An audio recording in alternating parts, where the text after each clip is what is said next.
angels like a billion deep. I ball so hard that they can't compete. We only going up, just watch and see. I saw the lineup, defense is scared, I can intensify. No more time to cry, yeah, we ran the court and brought back the rings. Suddenly on my mind, suddenly all the time we like. Thought we was finished, but we at it again. Screaming like 1,000 years, you know we surely will win. Suddenly on my mind, suddenly all the time. Suddenly on my mind, suddenly all the time. Suddenly on my mind, suddenly all the time. Suddenly on my mind, suddenly all the time.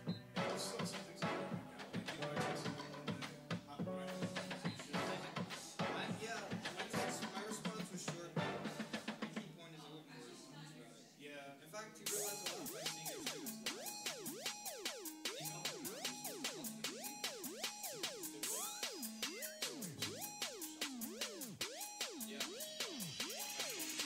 a lot of my singers do is takes more than one life. You gotta work to match in quality and content. You might find out the one is only. Don't be phony. Without your team, it's only for life. Stand up, gotta scream the name. I hear them calling radio waves. It's no telepathy. We talking through the sound of one heart. Speed out the trinity. My counterparts love from the start. The blood flow in my veins. It's time to top the charts. The power starts. I'll always call his name. After 100 years, after 1,000 years, I'll be here for eternity. I'm stuck on you, Lord. Look at us, we're a pair, the head and body here. So easy, just like 1 + 1. Faster and stronger, better when we're together. The lock, the key, the pen, the ink, 1,000 square high level. The inside and the out, oh yeah, he raised me. We live together now, some might say that I'm crazy. Come find your counterpart and fall in love too, we'll sing. Look at the harmony, the beauty in this history. We match in every way, don't hesitate to follow me. Come find your counterpart and fall in love too, we'll sing.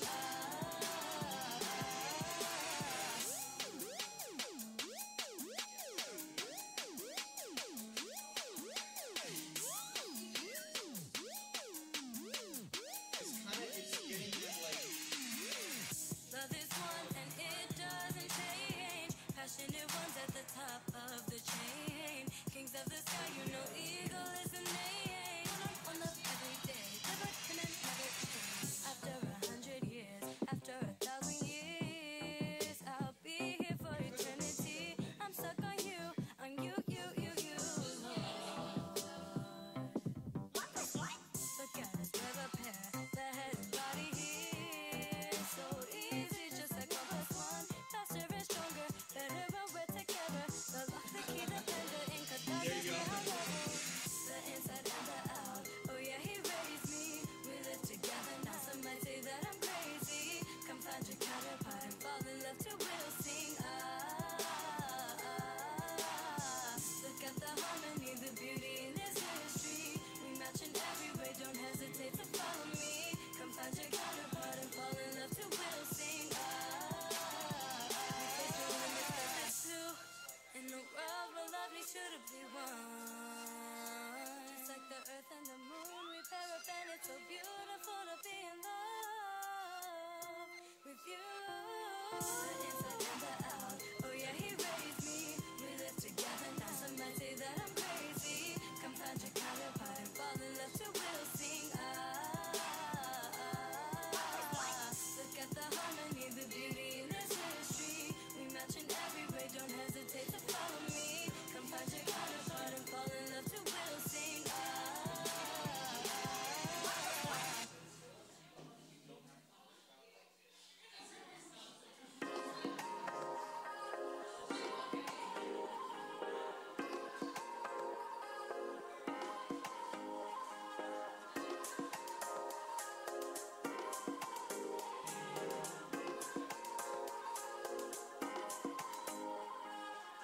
He can take you where you wanna go.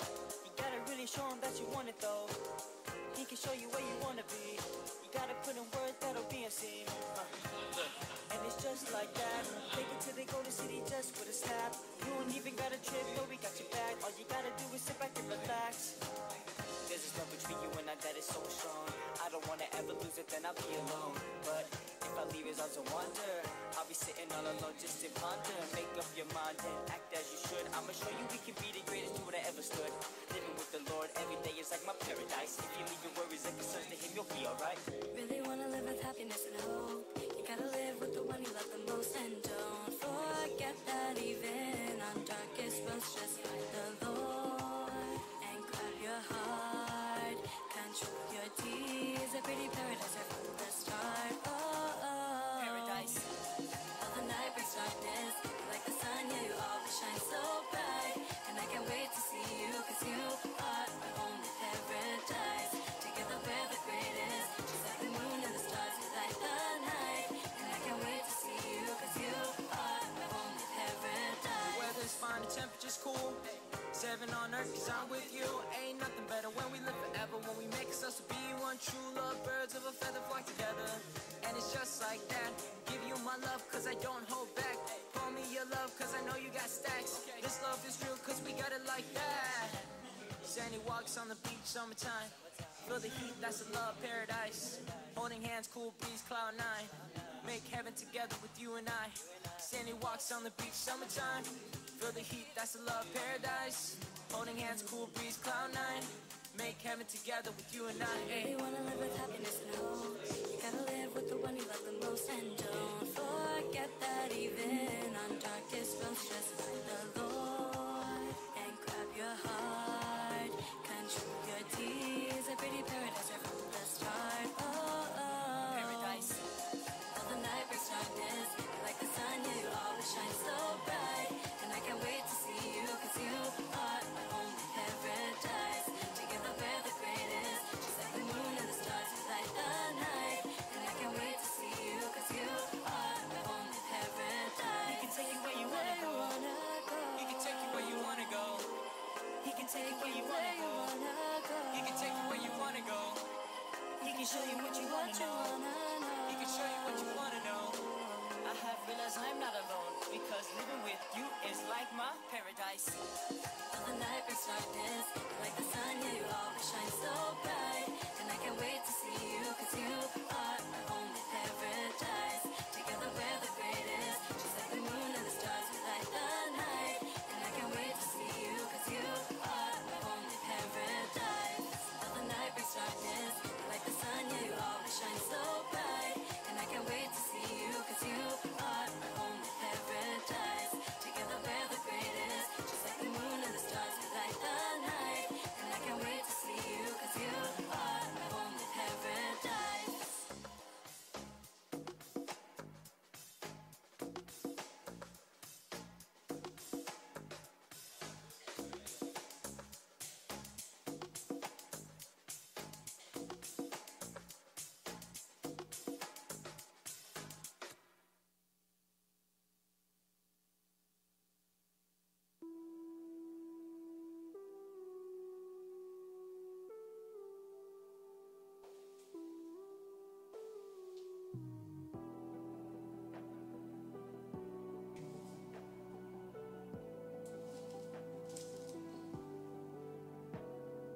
State of this world is miserable. It's bad, we've lost what we had. What's the way forward? The weight of this world is considerable. I can't, but I won't recant my quest to find order. Society's problems can't seem to be fixed. We're down at a bottom, we made to exist. The mighty have fallen, yeah, that's what this is. That's what this is. I look all around me but cannot see hope. We're so underground now that where could we go? I heard the sound of your voice and went, whoa, what does he know? I think, what could fix this broken world we're in? I think, what could make us brilliant once again? Then I think that I don't know where I would begin, but you might, yeah, you might. Oh, I do not know what to do. I don't have hope, but through you I have a chance to make a world I'd want to live in. So much is wrong, I can't make do. I can't go on without you. I'll take a chance and take this offer you have given.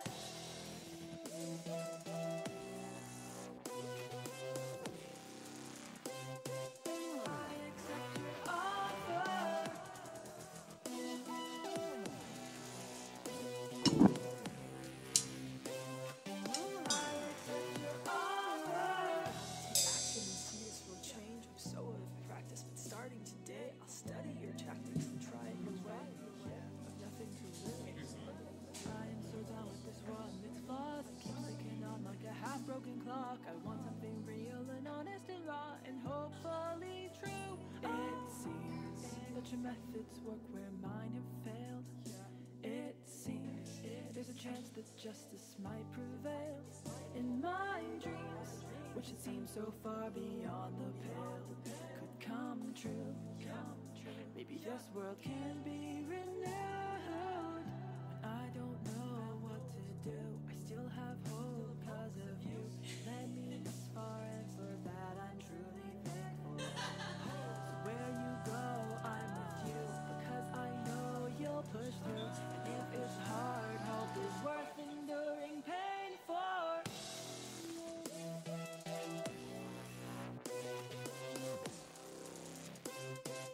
I accept your offer.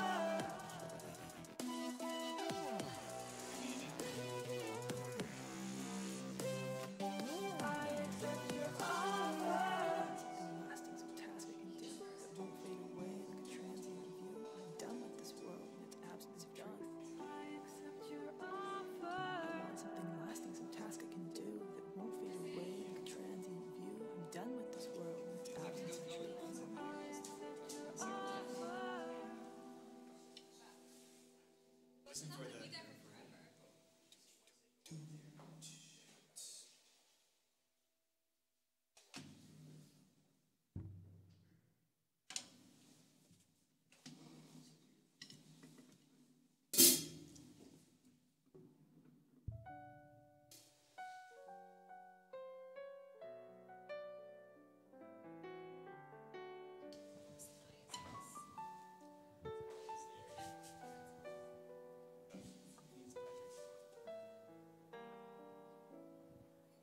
The end must be strong.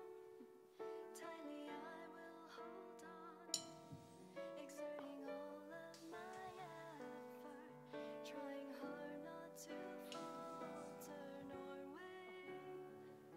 In your holy name, I cry out and pray, knowing you're by my side. Deep within me, new strength is regained. Precious Lord, Holy Trinity, clothed in man, here breathing with me. Blind eyes, open up and see. See how wide and long, how high, how deep. Good evening, everyone. Welcome to Sunset Service. Good evening. Thank you all for joining us. Please lift up your voices together with us as we're going to start off with a song called Brain Love. Really talking about the thoughts, how we can love God with our thoughts every single day.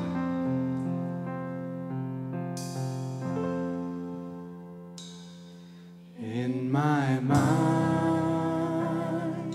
there's no limit to loving you.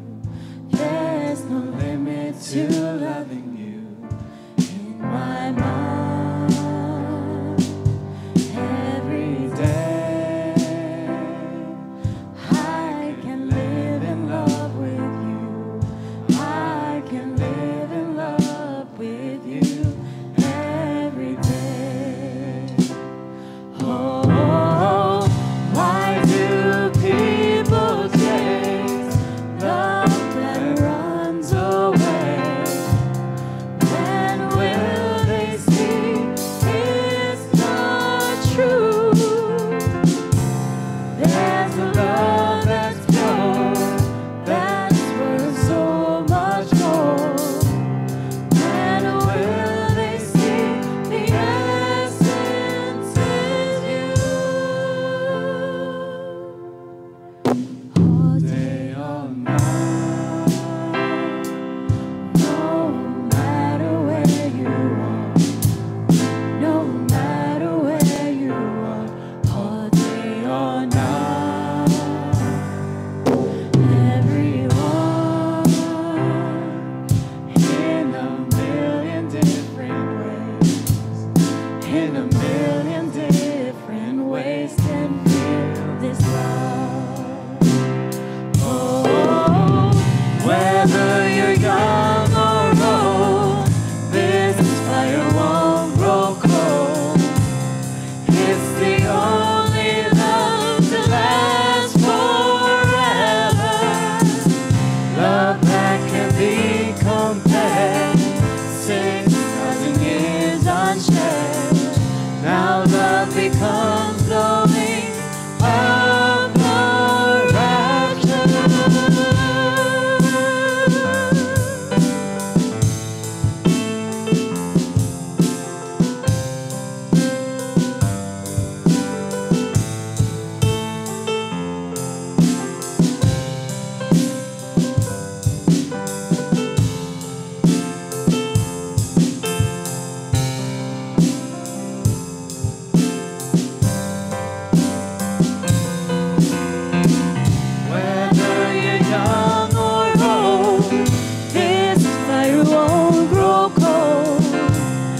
recall when I first met you, my Lord, how I made up my mind, how I decided I would learn from you only, focusing on this word alone. I have seen how you really live your life. I have seen for myself. Now I will not be shaken, whatever comes. I have seen you, Lord, so how could I share? I will serve you, Lord. You are the King of 10,000 kings. And I'll love you, Lord, forever as my bridegroom. I'll love you more. You become my everything. I've given all my life to you. Please use me according to your will.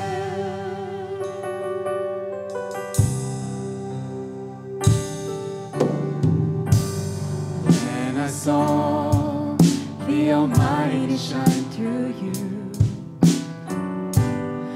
I got down on my knees. Surely the Trinity are working through you. I confess to you through these burning tears. I will serve you, Lord. You are the King of 10,000 kings. And I love you, Lord, forever as my bridegroom. I love you more. You become my everything. I've given all my life to you. Please use me according to your will.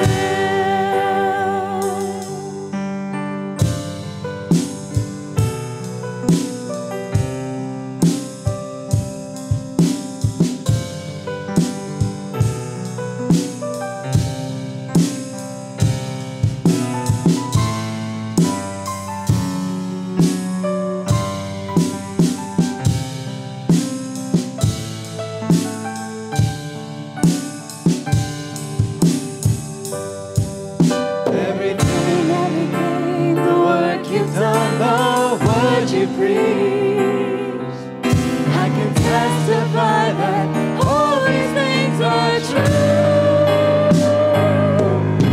I preach with the Spirit of truth. I will serve you, Lord. You are the King of 10,000 kings.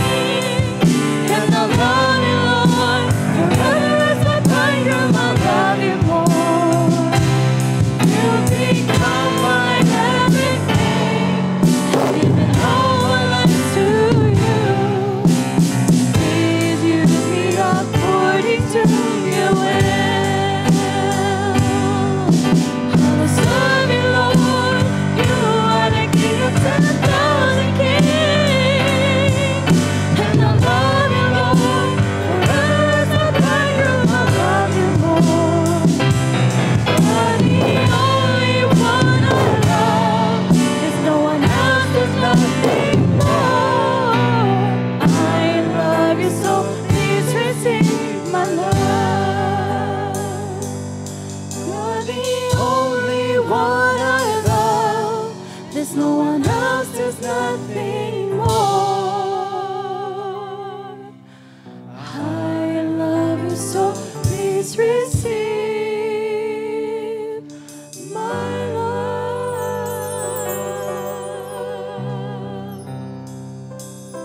Amen.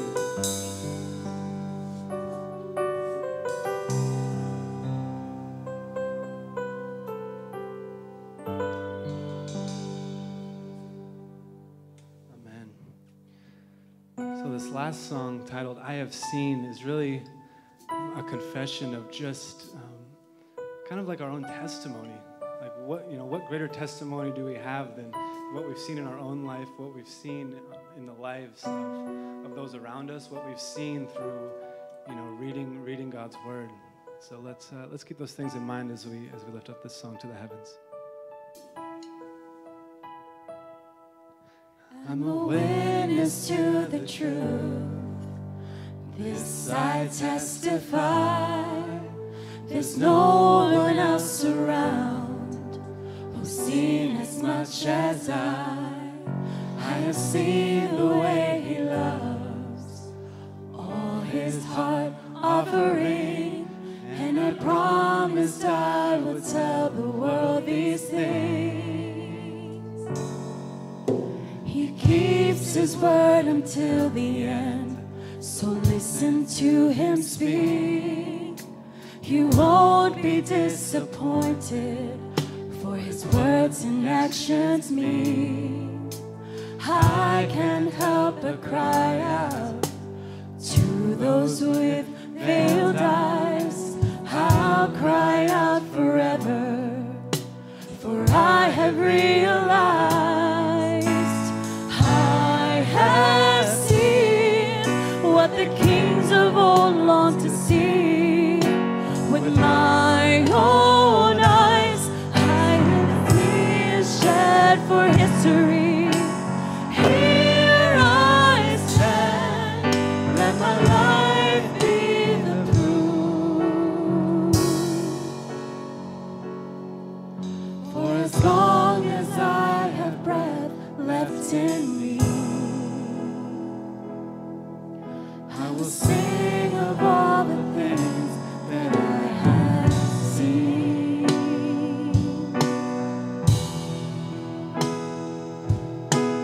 Tell me, have you heard him sing all through the night, lifting up his voice to God more than 100 times? If you say that's impossible, then I'll ask, have you tried? 'Cause I know that's how he's always lived his life. Whenever I was lacking strength, he spoke and I could breathe. That's the kind of fire that his life has given me. Although others try to shout out, they can make truth from lies. I will shout the loudest, for I have realized I have seen what the kings of old long to see. With my own eyes, I've seen tears shed for history. Here I stand, let my life be the proof. For as long as I have breath left in me, I will sing of all the things that I have seen.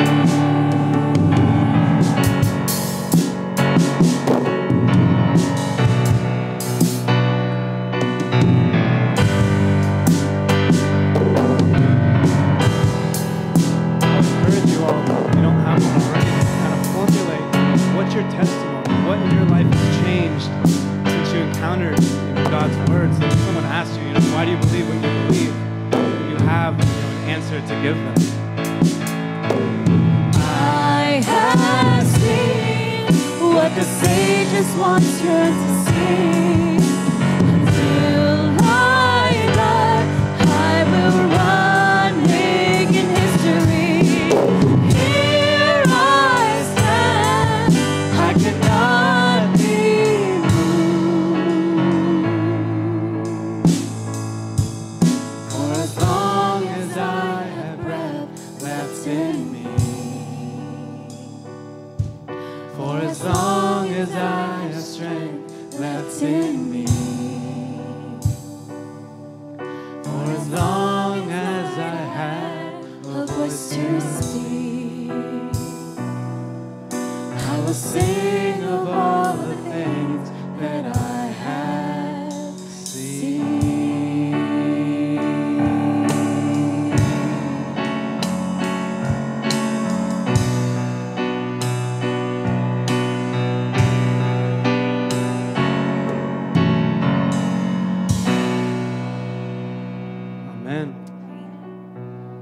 pray to open up the service. Dear Father God, we thank you for gathering us all here today. Whether it's, our first time hearing your word or whether we've heard your word many times, we know that you have something new, something exciting, something special prepared for each one of us. I ask that you would open up our hearts and help us to prepare our hearts to receive what you have to say today. God, I really ask for a blessing upon the preacher, Pastor Sky, that you would use his lips to really communicate your word, that no word, no phrase that he utters would be anything other than what you inspire him to say, Holy Trinity. We thank you again for this opportunity to be here. Of all the different things we could be doing in this city right now, we thank you that you brought us here. We thank you for your love. We love you back. We want to increase and perfect our love towards you every single day. We thank you again, and we pray all this in the name of the Lord. Amen.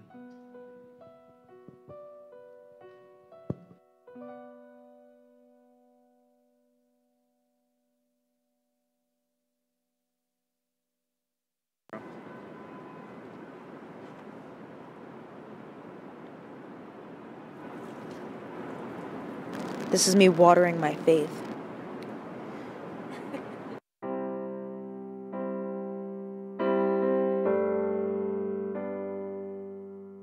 Raise your hand if you've ever drank an alcohol before.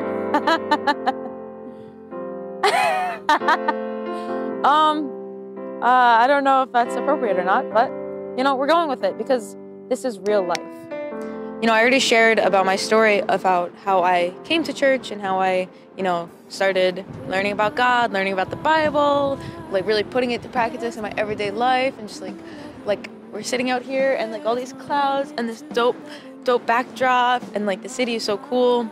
I talked about, well, this was actually in a different video, but talking about the difference between like the worldly fun that I had, fun that I had when I was like a senior in high school, that I was a freshman in college before coming to church, and then versus the fun that I have now.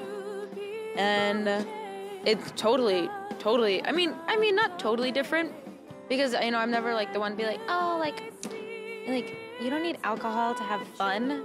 Like, you hear people like that, and it's just like, shut up. Like, you're just making me, like, feel like trash. Like, so I'm not going to do that to you guys today. But, yeah, no, because I'm just naturally, like, a fun person, so I like to have fun, and, oh, crap, people are going to see this. But it's not about the kind of fun that, people are like, like you go out with your friends drinking, and then and then one of you guys just gets really sick, and you're just like not in a good place. And you're like, I'm never doing this again. Like, I hate this. Like, oh my gosh, I hate all this drama and all this stuff and all this crap that I have to deal with. And, like, I heard that from my friends. I've said that myself a few times. But, there's a difference between saying it and then actually, like, doing something about it. And I think, if you're here today, like, I know personally, I think God saw, like, a willingness in my heart, like, okay, this isn't a life that I want to live. So he's like, okay, Sarah, like, I could take you out of that. I could bring you somewhere else. I could bring you to a really good place. And so, yeah, ended up kind of getting out of that vicious cycle of finding an an outlet to like your actually like daily struggles, and then feeling like satisfied for like a moment, but then going through the same struggles exactly. It's just a cycle, so luckily I was able to get out of that, and it was such a blessing to like come to Christ and come to church, and it was so much fun. It's that first love that you learn about the one who loves you. Like, you learn about like the things you could do, like how you could change yourself, how you can make yourself better. Catch you guys later. I don't know.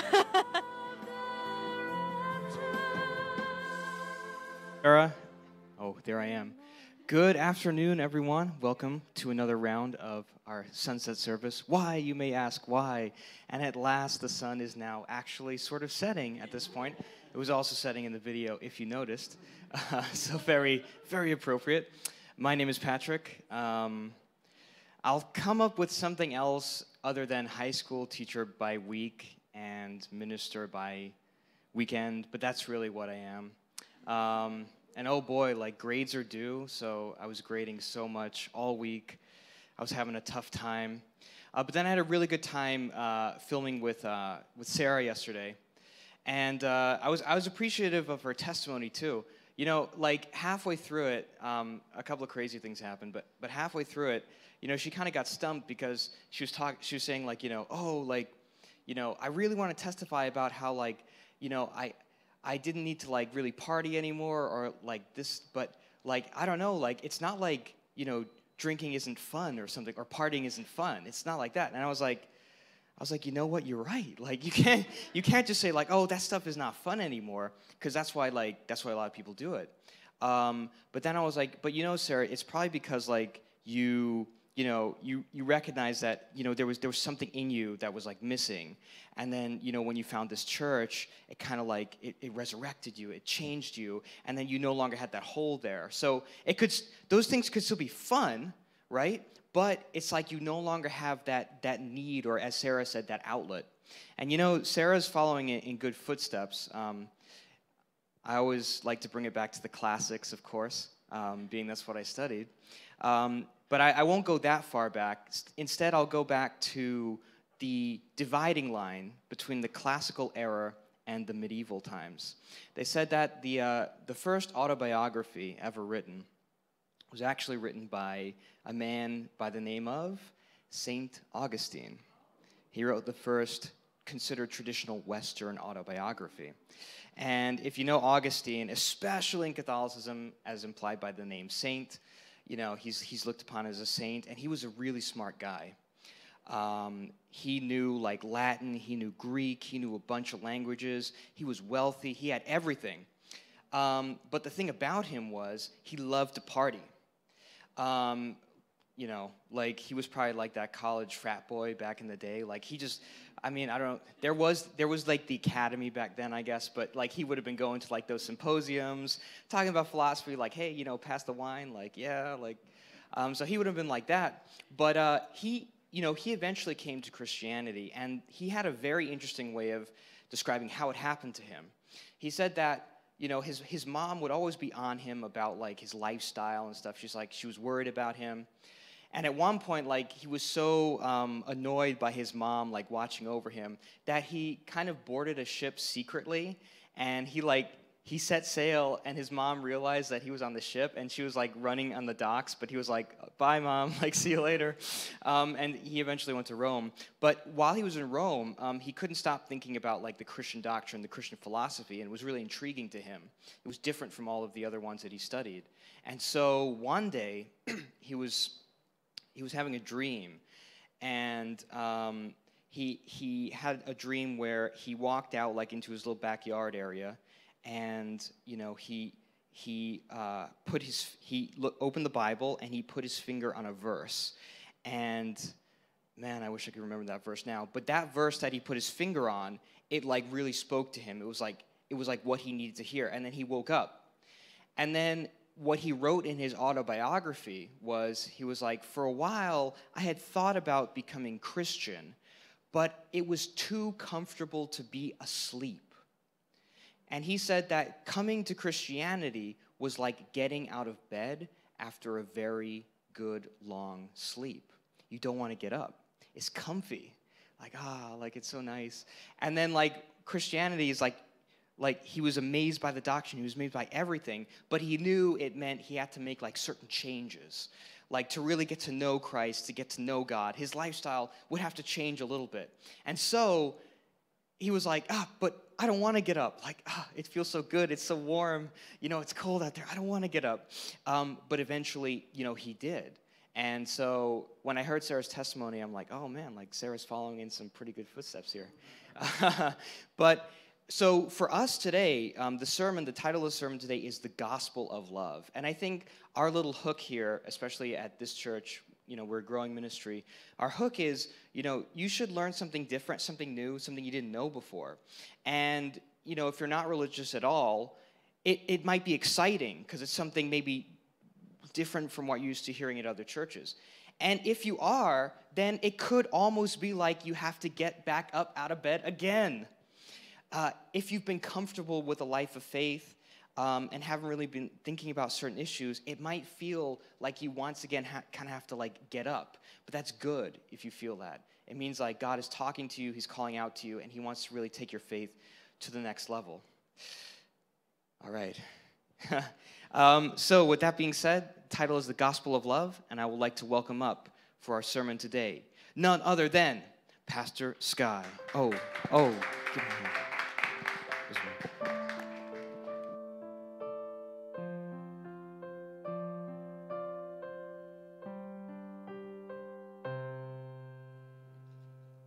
Good afternoon, everyone.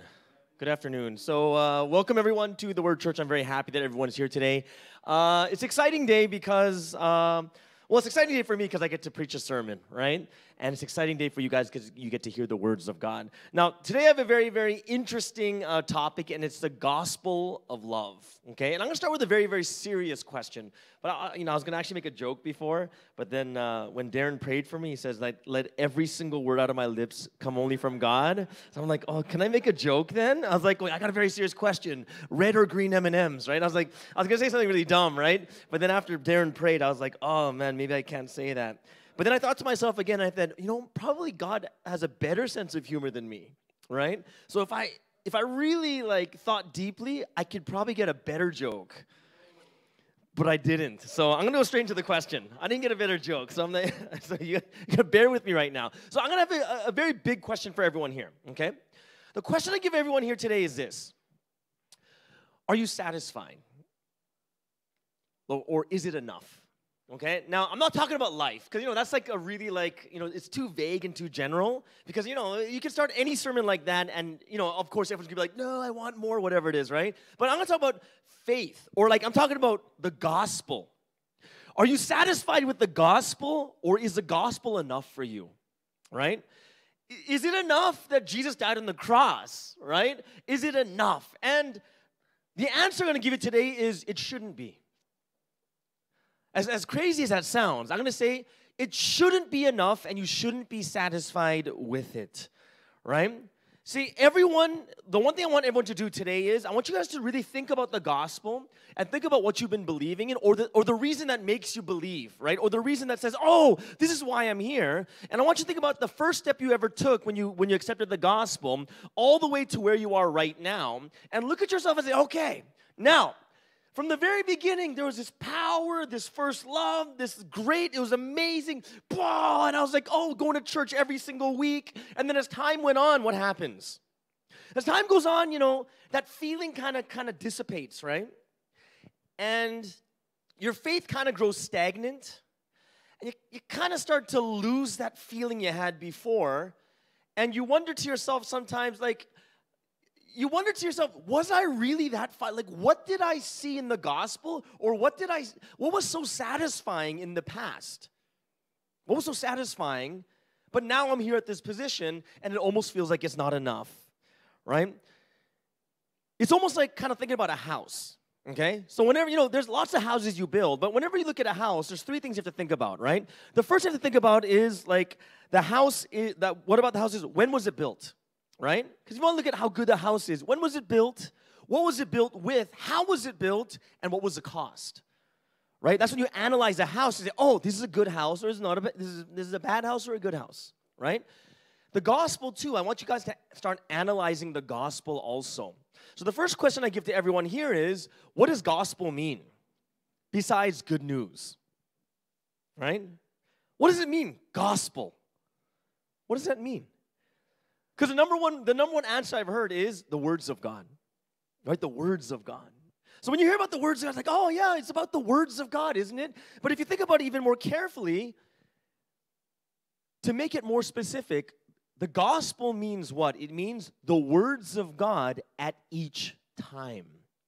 At each time. Right? So let's think about this, the words of God at each time. So if I said to you, what was the gospel at the time of Noah? What was the gospel? Gospel was what? Flood's coming, right? Build the ark, flood's coming, bring the people in and get out, right? What about the gospel at the time of Abraham? Don't say kill your son, please. Right? Kill your son. No, it wasn't kill your son. It was actually leave your father, right? Leave your father and go somewhere else. And then it was kill your son, but still, right? That was the gospel at that time. You move a little bit forward, you have the time of Moses. What was the gospel at the time of Moses? What is it? Free the Israelites, right? Free them from where? From Egypt, right? So free, there's like get out, right? So he leaves Egypt, and what's the next thing that happens? The next gospel is, part the Red Sea, right? And as you see, at every time and every moment, there's a gospel or a new gospel that keeps coming depending on that time, okay? It all depends on that time. Because at the time of Jesus, or the gospel that we know of, the gospel of Jesus is about what? The gospel of Jesus is about the cross, about dying for your sins, right? The sacrifice for you, and that is the gospel that we live with right now. Now, if we're to get into the history of the gospel, right? I'm going to tell you why. I want you to think about not being satisfied and not thinking of this gospel as enough. I'm going to tell you why. Right? I'm not going to say it's not enough. I'm not going to say it's not enough, but you have to believe it's not enough, right? What Jesus did was enough for that time. But the real thing you have to think about right now is it really enough, or does God want you to believe that it's enough? Okay, now what does that mean? So let's take a look at the Old Testament, right? The Old Testament was preached all the way until Jesus came, right? And everyone was told what in the Old Testament? Wait for something better, right? You got to wait for something better. So everyone in the Old Testament is all about, don't worry, Jesus is coming. God will come and save you. You won't go through pain. You won't go through suffering. And what does that bring everyone? It brings everyone hope, right? Now, what kind of hope is it? It's like that hope like, the lottery right now, right? What's the lottery at right now, Jamie? It's $1.6 billion. Okay, 1.6, right? So I was reading upon this, and I was like going, well, is it really 1.5 billion, 1.6 billion? They're like, well, if you take all taxes out, you'll only get 535 million, right? So I was like, what a waste. I'm not going to buy a ticket. Is that worth it? But yeah, you'll lose $1 billion from taxes, right? So all you're left was a measly 530 million. But even if you win that 530 million, right? Is it 530 million? Think about this. Imagine you bought a ticket. And the chances of winning is like 1 in what? Like 292 billion. It's like, it's like how many times over is that of the world population of 7 billion? How many times over is that? 40-something times, right? So even if the chances are so ridiculous, when Tuesday starts getting closer and you have that ticket in your hand, what do you feel? You start thinking about the things you're going to buy, right? You start talking to your friends. Hey, man, if I win, I'm going to pay you back that $50 I owe you. I'm going to pay you back. I'm going to pay you back. And you might even give you 51, right? You start talking about what you're going to pay people back. You go to your mom, like, Mom, I bought a lottery ticket, and if I win, I'm going to buy you a house. Right? I'm going to buy you a house. I'm going to get you things that you've always wanted. I'm going to buy you a car. I'm going to buy this. And what happens is when you start thinking about this lottery, and even though it's so far off, and the chances of you winning is next to zero. It is next to zero, right? It's pretty much next to zero. They said that the chance, you have a better chance of becoming the president of the United States. And I'm not even a U.S. citizen, and there's probably a better chance for me becoming president of the United States than for winning the lottery, okay? So you think about this, like, it's a crazy stat. But the thing you have to think about here is this. When you have that hope, when you have that ticket, how do you feel? It's amazing. It's the most amazing feeling, and you're like, oh my God, this is going to be the, wow. And you even just thinking about the things you buy, the feeling is so great. It's actually monumental, even though none of you in this room, even if you bought 1,000 tickets each, would win. I guarantee, I guarantee you, right? If you win, buy 1,000 tickets, and if you win, you win, right? I'm not going to do anything about it, right? The chances we're not going to win anything, right? this is what the people in the Old Testament had, was what? They had a hope. They're looking forward to something better. Right? That was the gospel at that time, is there's someone coming. God is going to come to save everyone. And with that hope, everyone said death is okay. Right? Going through this is okay, because when the Christ comes, we're going to take everything back. All the people we lost, all the things that we lost, this pain and suffering is not going to mean anything when the Christ comes back. There's an excitement for something new. There's a hope for something better, and that was the gospel of the Old Testament time. Now, here's the problem, right? The problem that happens at that time when Jesus came is that there were a lot of people that were not thinking about something better. They weren't thinking about something better, right? Because now I'm going to reference this to us right now. People at the time of the Old Testament when Jesus came, they weren't thinking about something better. They weren't thinking about losing this suffering, getting over these things, right? They were actually caught up in their own lives. And in their life that they're living right now, they're not thinking, oh, it's going to be so great. I can't wait for the Lord to come back. They're just sitting there like, why is my life so difficult? Why is it so hard, right? Man, why did that person say that to me? Why do I fight with my mom? Why do I fight with my dad, right? Some people are like, we fight with our friends and family, and church actually isn't a really big hope for us. It isn't. Why? Because church should be giving you hope, because there's something better going to happen in the future, but not a single people now, back at that time in the Old Testament time, they weren't looking forward to something better, and they became stagnant. And what's it like? It's like maintaining. Right, what's maintaining mean? Maintaining means you have the same machine, and all you do is make sure it runs a long time. But guess what happens is, as the machine is running, and as it continues to break down, does it ever work the same as it was brand new? It's like clothes, right? You have your favorite clothes. You put in the laundry about 5 times. What do your clothes look like? Right? It looks like this, right? It looks like this, right?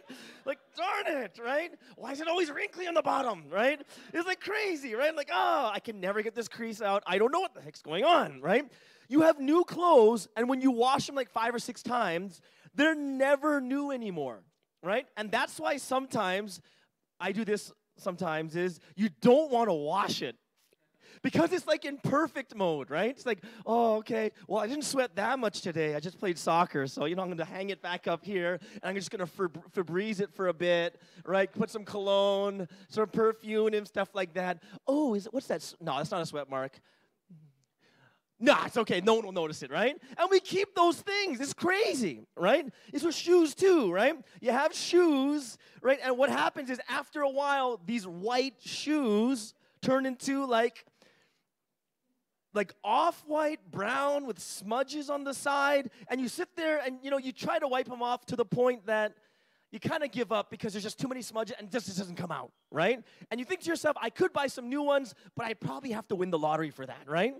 So we're kind of sitting there like, oh, right? And what happens is you kind of lose it, right? And you get used to it, and instead you just kind of maintain, right?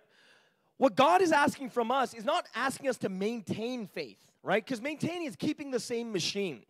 That same machine is eventually going to die no matter what. The clothes you have on right now, eventually, I hope you're not wearing it in the next 2 years, right? 2 years later, I hope there's a new one, right?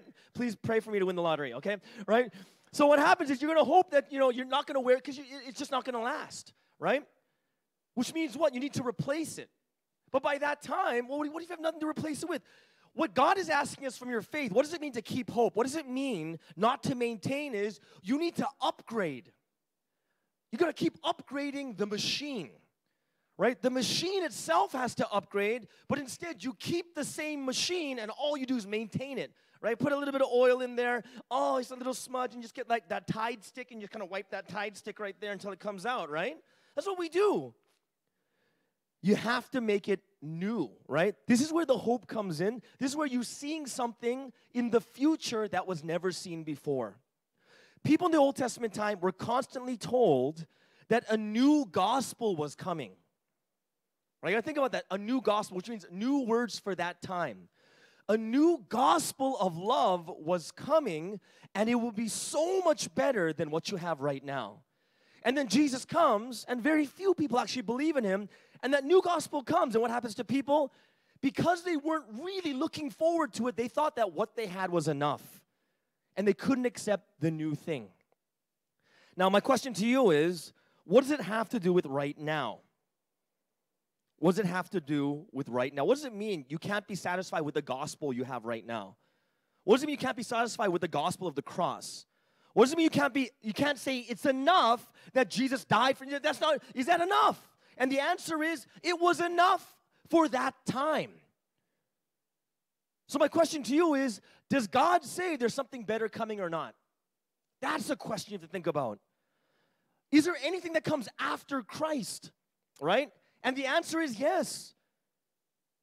Jesus himself says, guess what? I'm coming again. There is another gospel, right?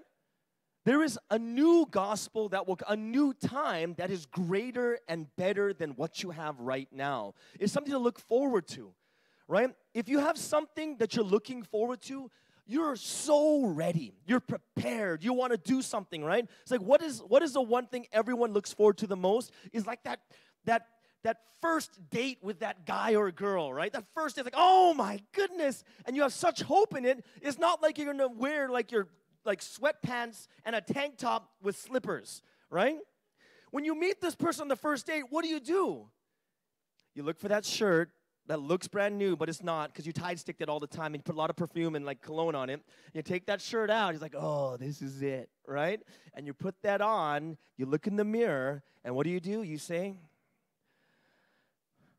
I gotta get a haircut. No, right? You gotta change your hair, right? You change other stuff and you get yourself so prepared and ready. So what happens next is you are so ready to meet that guy, right?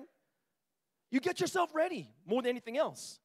Because what if it is, think about this. Imagine it's the same guy, like from like kindergarten, has always been there, he's like, he always looks like he just woke up. He's got hair like always like this all the time, right? What if it's that same guy? If it's the same guy as the past, what do you think? It's not a big deal. Then you wear your sweatpants. Then you put on like a regular tank top. Then you wear your slippers and sandals. You might head to McDonald's if you got coupons, right? Don't worry, they got great deals on McDonald's app. Just want to let you know that, right? Yeah, you might do it if you got coupon. Everyone knows what I'm talking about here, right? Yeah, I was like, this is the daily savings. Double hamburger for $1.99 or whatever it is, right? I only know that because I almost get it every day, right? Right? So what happens is if it's the same as before, then what happens, you don't look forward to it and you don't change, right? What you have to understand is the gospel of love that you receive right now is not the end. This is not the best part, because you have to think about this to yourself. Is this the greatest what I'm going through right now? What you know about Christ, what you know about God, is there nothing better than it is right now? Are all the mysteries solved? Do you have every answer to every problem just by reading the Bible? Or how many of you pray and you're like, oh, God, I'm going through this. And then God's like going, well, the answer is B. It's like, oh, thank you, God. This is a perfect question on the multiple choice, right? You don't get the answers. There's no answers, right? And you're stuck, and every time you read the Bible, you're not even sure what it's saying. And then when you go check on the internet, hey, what does Hebrews chapter 9, verse 28 mean? How many different entries are there for Hebrews chapter 9, verse 28? There's like millions, and they're all saying different things, and you're wondering to yourself, which one's the answer? Where am I going? Is this it? Is this everything? Really? Is this it? If this was it, do you think there'd be a second coming? If this was it, do you think Jesus would talk about a new time? For references, if there's a chapter you want to read, in the New Testament, there is one chapter that speaks about a newer time. There's one chapter in the New Testament that talks about the next testament, that talks about the next gospel, the next time. What is it?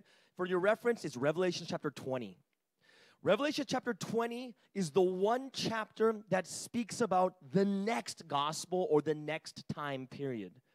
And what does it say? It's the millennium or the 1,000 years. It talks about this time for 1,000 years where things will be so much better, where everyone becomes kings and queens, where the book of life is opened and the people of Christ are judged and they go to heaven.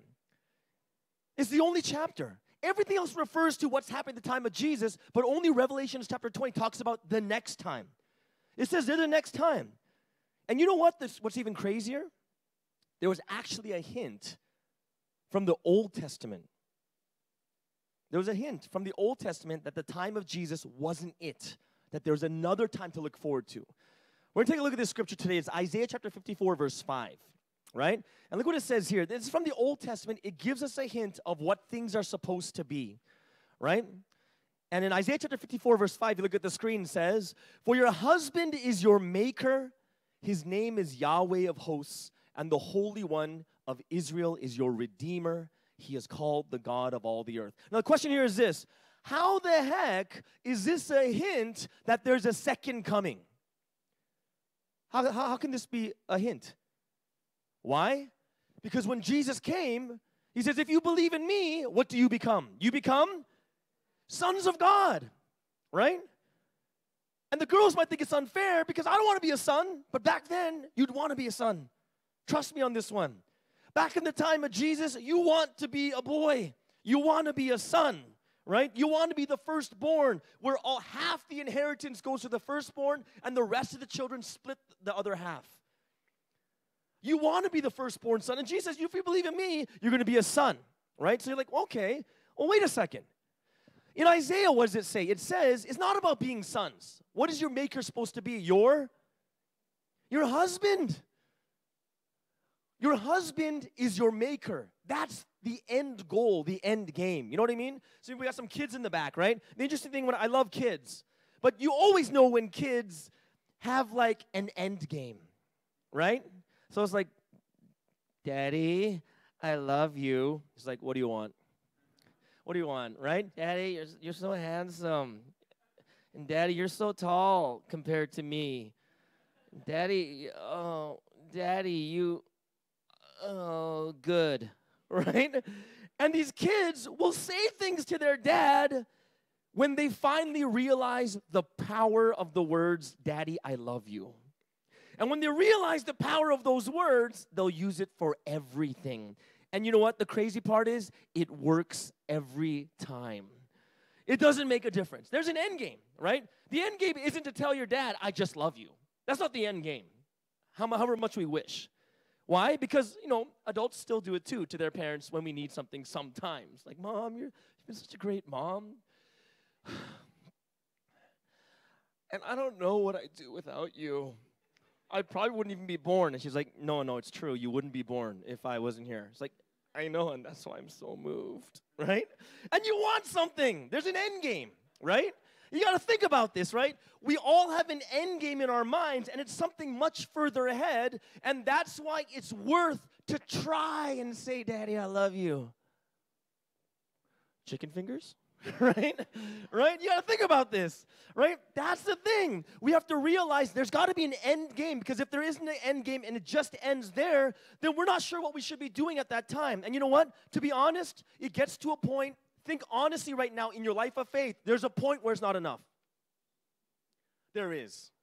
There's a point you're no longer satisfied. Why? Because you keep hearing the same message over and over again. Well, you know what? Jesus died for you. And he rose again. And you're like, I heard that 10,000 times already. And you know what? After about the 7th time, it doesn't help. I can't feel it anymore. I don't know what it means, right? What does it mean? Well, what was the point? What was the end game? What was the end game of death, right? The end game of death wasn't for you to remain as a child and just sit there asking for your dad to pick you up. The end game wasn't for you to just go through pain and your dad just comes and fix everything, right? Because eventually there comes a point when you grow up. Because if you're 70 and your kid's 50 and he says, pick me up, I don't think so, right? If you're 50 and your kid is 40, oh no, you wouldn't have a kid at 10, sorry.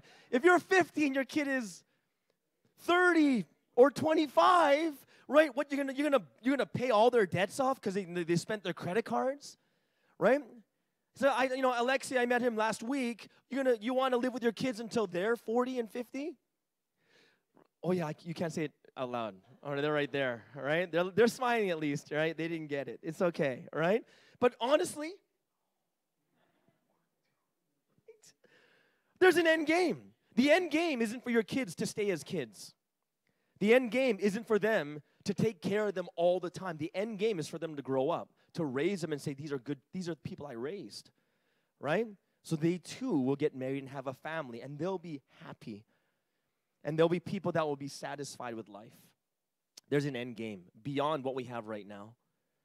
Your end game now, if you look at the gospel and what God preached and what Jesus preached, it didn't end at just being children. Why? Because if it's a gospel of love, you have to think about this really carefully. If it's a gospel about love, then the most important thing is love. And if the most important thing is love, then what is the highest love? It's not father and child. It's not. Or else everyone would marry their father. Sorry, right? Everyone would marry their mother if that was the end game. It's not. The highest point of love is not the parent and child. Why? Because one thing is guaranteed is eventually they grow up, and if they stay too long in the house, you kick them out. You do. And after you kick them out, it's just you and your wife or you and your husband for the rest until the end. That's an end game. It's not forever, right? Forever in this lifetime, in this world, is not parent and child. Forever is you and your husband or you and your wife. You're supposed to be there till the end. That's the point. That's what love is. Love was never meant to be just you and your children. It was never meant to be. That's the middle game. The end game is the greatest and highest level of love. And that's what you look forward to.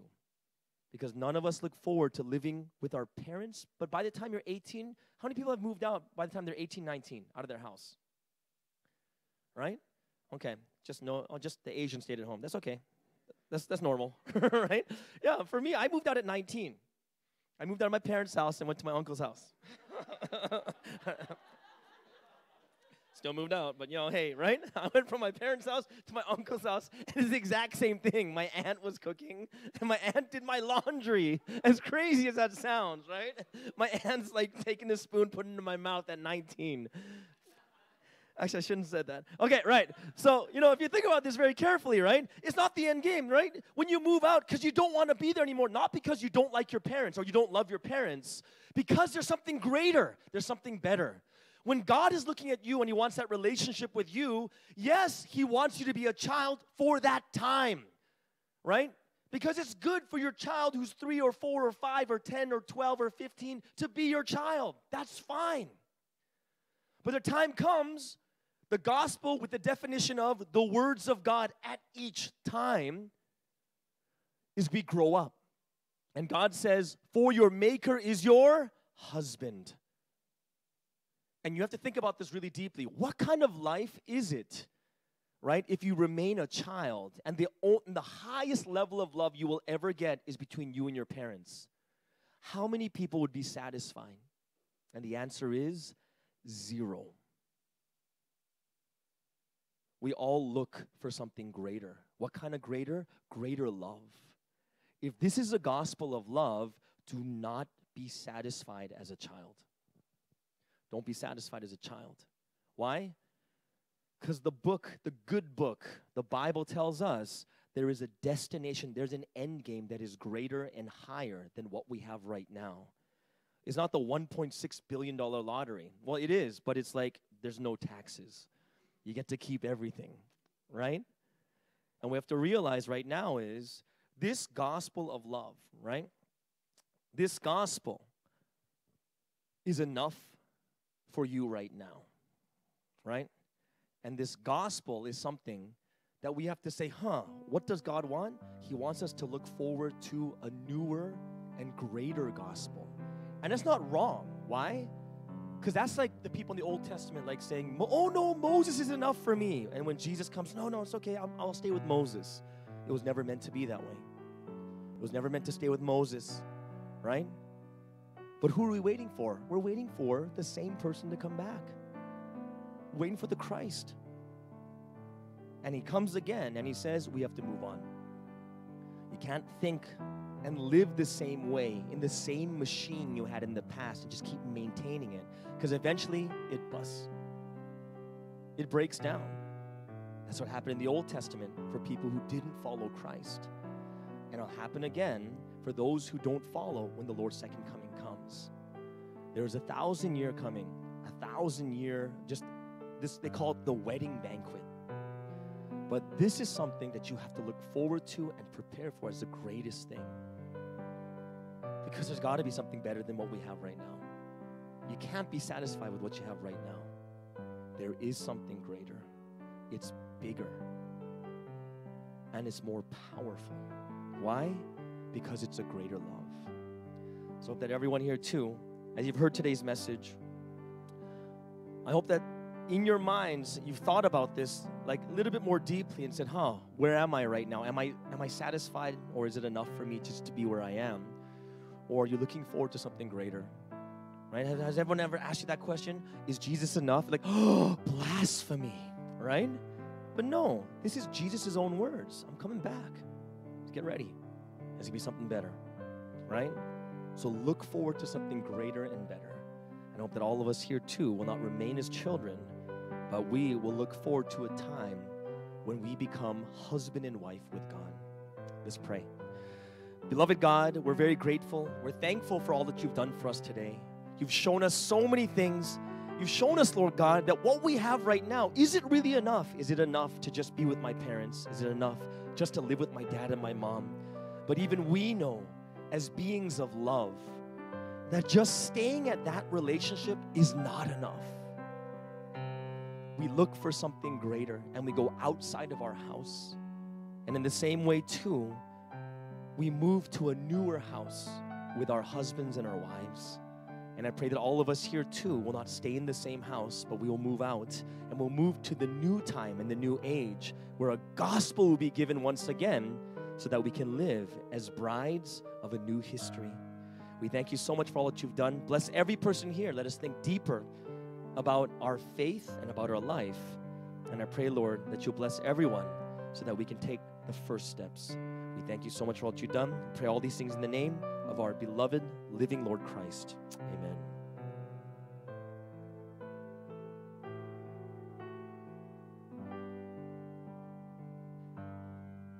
Amen. So let's give a round of applause to Pastor Sky for the message that we received. So it's hopeful. Did y'all receive hope from the message tonight? Looking forward to something that's actually greater, something greater to come. Personally, it makes me a little nervous, like, am I going to be ready, when that time comes? And anytime we want to upgrade, something in our life, there's always that preparation that comes along with it, whether it's, getting into that next school, that better school, you have to study, you have to prepare for that test. So it's a time where we have to prepare ourselves, too, for what God wants to do for us in the future, too. This is a time for offering, so we're going to pass the offering basket around. As we pass the basket around, this is a time for us to, show how thankful we are to God for everything that He does for us, for all the love that He shows us every single day. And the greatest offering that we can give to God, of course, as always, is us taking action on the words that He gives us to. So as the basket goes around, I'll pray for the offering. Thank you so much, God, for loving us, for blessing us, for giving us everything that we could possibly want in this world. And today, once again in the message, God, you promised us and you told us, God, that there's even more for us to look forward to in the future. God, you have so much love that you want to pour out upon us. And the only thing that we worry about is that if we're ready to receive that love or not. You said that we can only receive as much as the vessel that we've prepared. So if we don't have oil in the lamp, it can't light on fire. If our bowl is not big, it can't hold very much water. So we pray that you will make our hearts big, you will make our actions big, so that through our lives you can work, that you can inspire other people, that you'll help us not just to hear the words and receive grace, but to also talk to others too as we live our lives and to testify about the things that you've done for us, so that your love and your grace can not just come into us, into our lives, but it can overflow into other people's lives as well. Thank you for blessing us so much. We love you and we pray in our beloved Lord's name. Amen.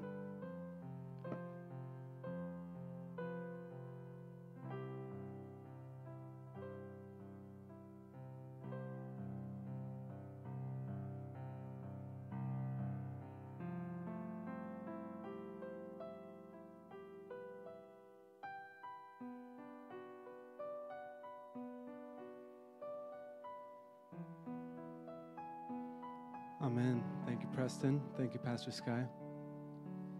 To close out, we're just going to sing one more song. It's actually I Have Seen, which we sang earlier today, but I hope that after hearing the message that we can think about this with a new perspective.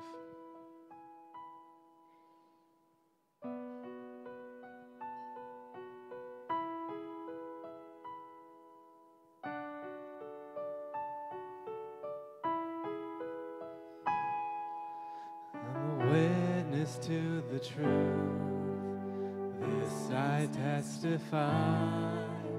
There's no one else around who's seen as much as I have seen the way he loves, all his heart offering, and I promised I would tell the world these things. His word until the end, so listen to him speak. You won't be disappointed, for his words and actions meet. I can't help but cry out to those with veiled eyes. I'll cry out forever, for I have realized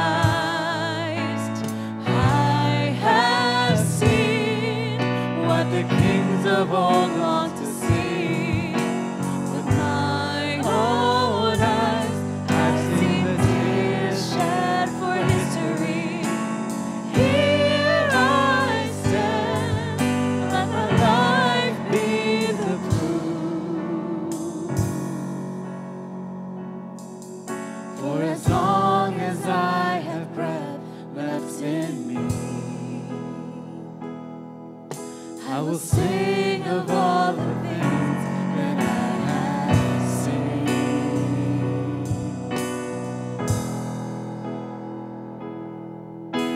Now tell me, have you heard him sing all through the night, lifting up his voice to God more than 100 times?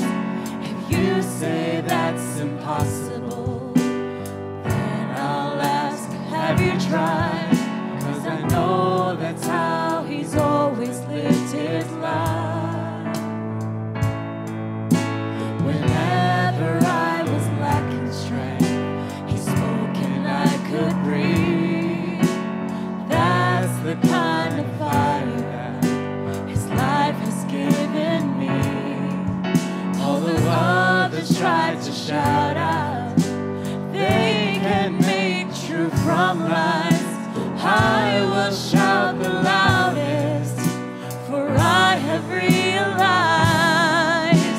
I have seen what the kings of old long to see. With my own eyes, I've seen the tears shed for history. Here I stand, let my life be the proof. For as long as I have breath left in me, I will sing of all the things that I have seen.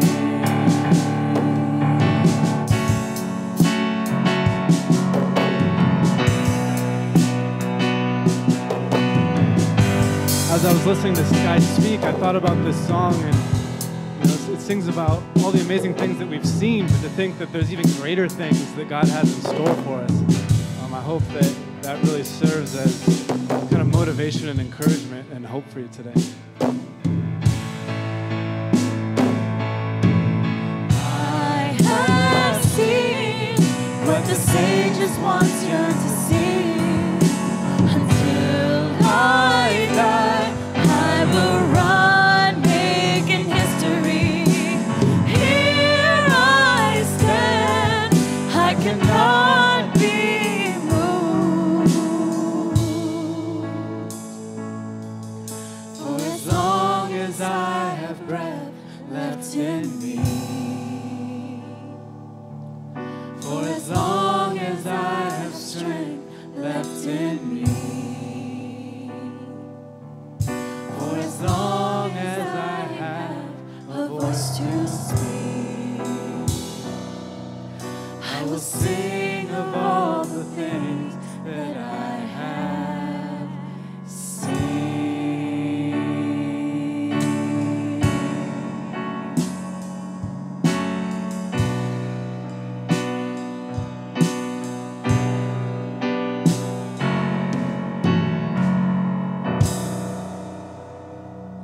Amen. Thank you, everybody. I'll invite up Minister Patrick for closing announcements. Thank you, everyone, so much for joining. It means a lot that you shared your Sunday afternoon with us, and also our audience online, very much appreciated. Doesn't it feel good to wake up? Okay. Yeah, it's nice. A couple of items. So we run this service every Sunday evening, same time, 5 o'clock. If we also live stream it on YouTube, which if my wonderful helper Grace can pull that slider. There you go. So there's a flyer in the back. On the back, there's a QR code, so you can just check that, and it'll get you to the YouTube link. Also, every Thursday we have, if you want to go like a little bit more in depth, we have group Bible studies, and the most important, we got snacks.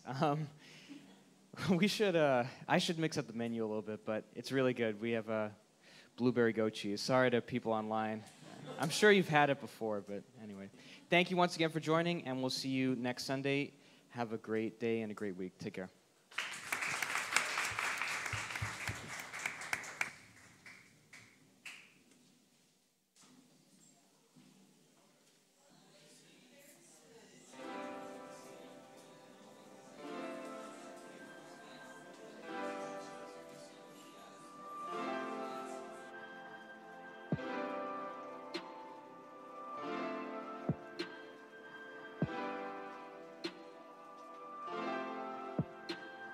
Yeah, we're looking for the lost ones. I was a lost one. I found the right one. I found the right one. Yeah, we're looking for the lost ones. I was a lost one. I found the right one. I found the right one. We stay looking for someone to hold when the right one's standing at your door. Open up your heart and say, I believe in what you say, and I promise you will gain much more. Yeah, we're looking for the lost ones. I was a lost one. I found the right one. I found the right one. Yeah, we're looking for the lost ones. I was a lost one. I found the right one. I found the right one.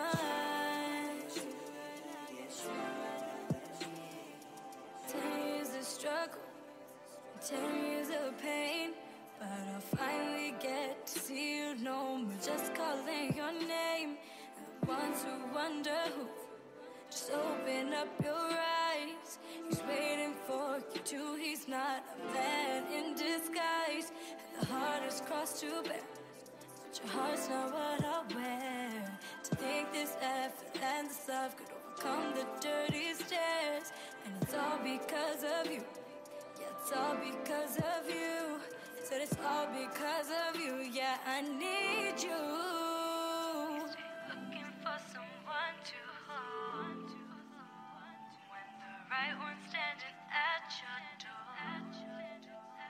Open up your heart and say, I believe in what you say, and I promise you will gain much more. Yeah, we're looking for the lost ones. I was a lost one. I found the right one. I found the right one. Yeah, we're looking for the lost ones. I was a lost one. I found the right one. I found the right one.